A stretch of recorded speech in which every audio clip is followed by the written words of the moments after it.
Hello there, everybody. Wee Paddy from across the shock, and I feel quite honoured to be asked to join in this tag, and I'm joining in with great pleasure.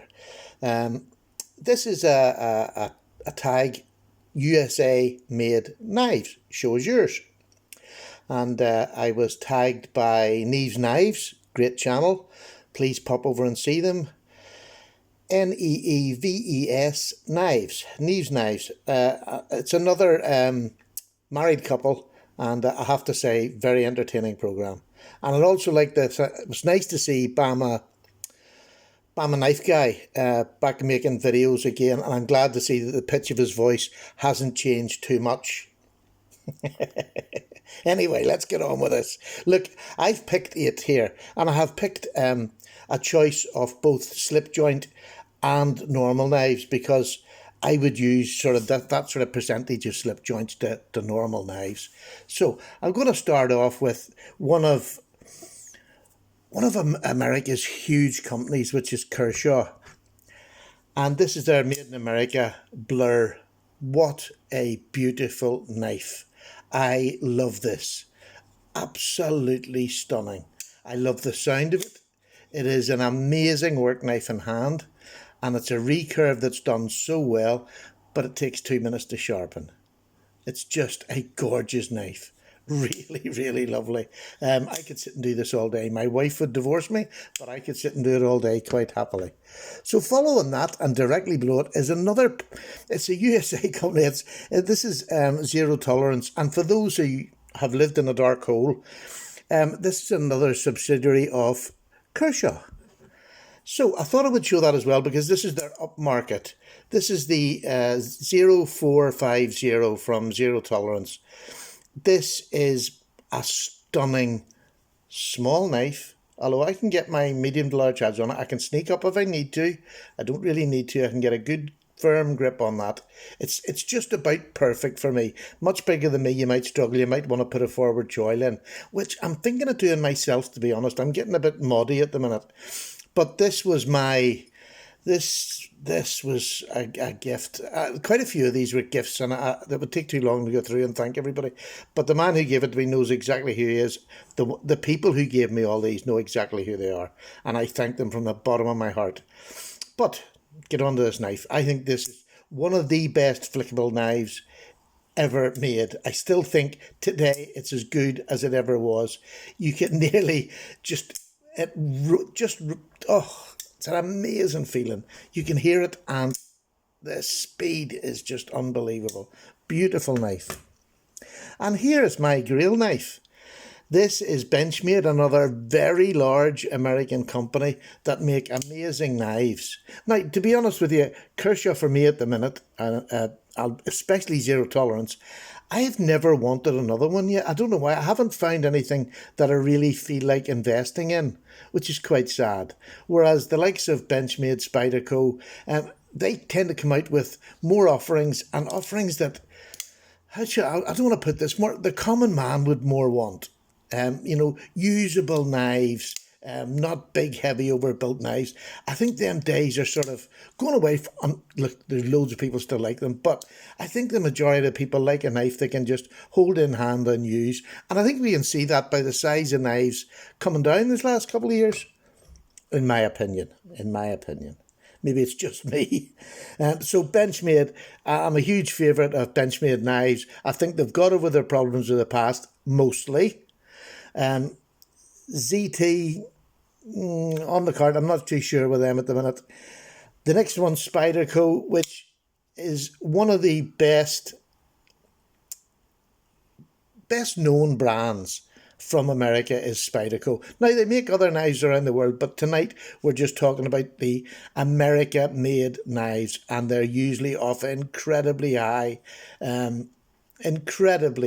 manufacturing, and they stand out. They're just standout knives. A lot of them are knives that have been going for years, but their innovation in short sprint runs of different knives, different blade materials, for those who particularly love blade materials, of which I'm not. And that's absolutely fine, because I can get the Spydercos I want at the lesser priced blade scales. And that's the joy of this hobby. You don't have to, I won't let go of that for some reason, but that's the joy of this hobby. If you're not, into the steels, you just buy the S30V or that equivalent. That's what I think is a great steel and up. So you can just buy the basic model and that's it. You don't have to go any further if you don't want to. But if you like steels, by all means. Now, I bought this next one with that in mind, that I wanted not a custom knife, but a higher end knife. And this is my up to date, I'm going to say that now, in my most expensive knife that I bought. This is the Hinder. It's the Hinder XM18, and it's the 3-inch slippy with the slicer blade. This to me is, at this moment, this is America. If you want it in a nutshell, this knife is amazing. It's hard. It's a worker. It is made to incredibly great tolerances. It's just a beautifully made knife all round. Even though this isn't a deep carry clip, it's probably one of my favourite because it works well. This knife is what I would say America stands for. It's just great quality. So I love this. This would be, again, it's the highest money I've ever paid to date. I'm going to say that now because I can see it changing eventually. But it's just, this is just the pinnacle of my collection so far, and I absolutely love it. And I do believe it was worth every penny. There you go. And I'm getting more and more stronger in that statement now than I ever got. All these knives, especially these three and that one, are quite expensive knives. And I call quite expensive over 100. So, I mean, if you're over 100, to me, that's quite a lot for a penknife. So this is nearly 3 times that. So it's a really expensive knife in my book.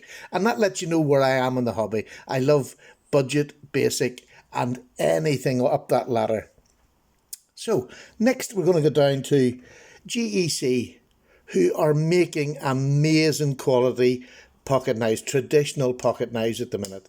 This is my 78 pattern. This is the Tidute spear point, jig bone to die for. This is a stroking knife. Look at the depth, if you can, the depth of that jigging on there. It is just stunning. And again, the quality and workmanship, bar none, GEC are the best in the world at the moment, in my opinion. Now, another huge big company as far as slip joints go is Case. And I just recently got this Case. This is the Barlow pattern with the spear blade. Beautiful knife. Absolutely beautiful. I had to do a regrind on it, which wasn't particularly nice. But Case and Whole, they produce so many different knives. So for a collector, they're like the Spyderco of the slip joint world. Them Rough Riders, and yes, I did put Rough Riders in that sentence, are a really good brand for buying slip joints. But Case, on the working man's priced and using knife, I would say Case is probably top of the tree. Really nice knife. Really great patterns you can pick up on the Case label. Now, and last of all, I left this to last particularly, this is my buck. This is the Buck 55. I actually put this wee stud on it so I can open it one-handed. This is just the miniature version of the Buck 110, which I don't have.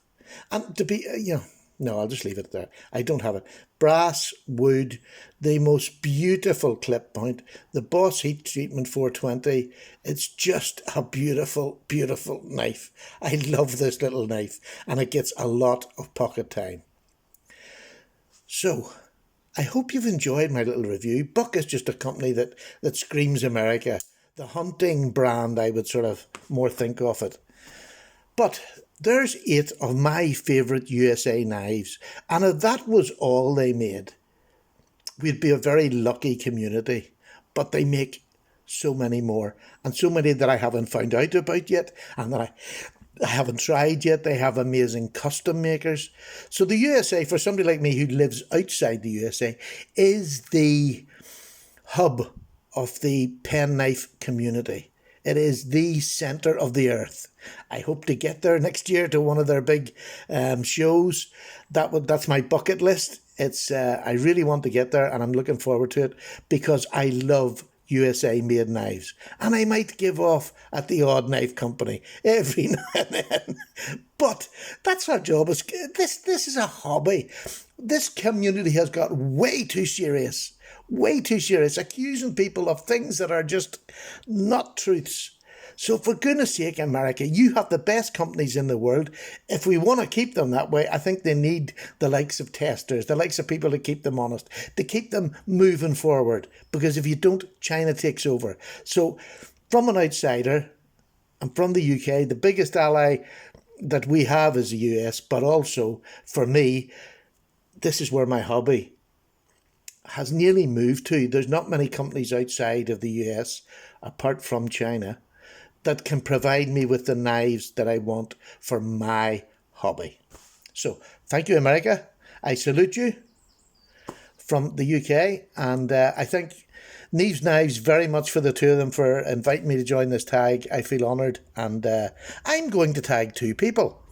And it's going to be Jeff Jewell and Connie, his beautiful red-headed girlfriend. And I'm going to throw another wee one in, the Knife Video Channel. Knife Video Channel. So I'm going to tag them too, although it's really three people, and Jeff and Connie can do it between them, or they can do separate ones. I'll leave it entirely up to them. They're busy people. So thank you so much again. I'm away off. My cup of tea's near done and it's getting cold. See you all later. Thank you.